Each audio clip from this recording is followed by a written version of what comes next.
And we have Power Advanced.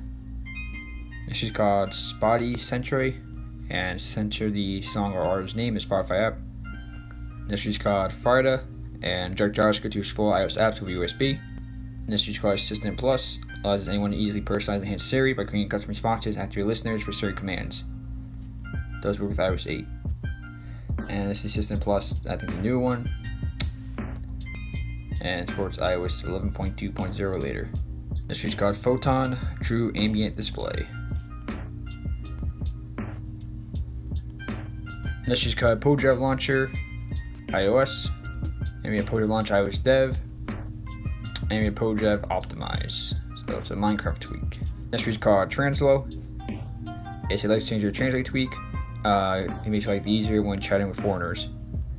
So automatically translate for these apps. Pretty cool. We have Translo modules, and it's a control center module for Translo. This is called Twitch Toolbots version 2.0, now with BTTF, FFZ, 7TV, and Emote support. So it's called Twitch Toolbots, all together, no spaces. This is called Triple Tap to Lock, and lock the device by triple tapping on the home screen or lock screen. This is called Better Alarm version 1.3, scan QR code to turn off alarm, quick controls in the status bar, and more. This is called Sydney, and customize your Apple Pay experience. Does cost $1.99, but customize your Apple Pay gift cards. Pretty cool. This is called App Delete, and remove closed spots on specific apps. So you can't delete the app. It's good if someone's trying to troll you, or you're like, I'm gonna delete their app and troll them. You can remove that.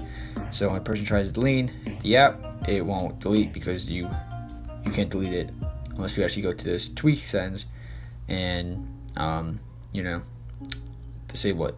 So if you do also have BioProtect and you have the passcode on the settings app, then they literally just can't delete the app unless they literally turn off the device, turn it back on, go into a non-jailbroken state, and then they could remove it. But iOS 9 should work on later iOS versions, but on iOS 9 it was actually a fully, I think it's tethered jailbreak, whatever, where you don't have to you turn the device off, turn it back on, you're automatically jailbroken still.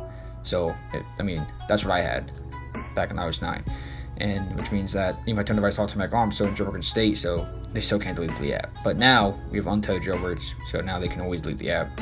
If they turn off the phone and turn back on, it won't be in jailbroken state, so no tweaks will apply then.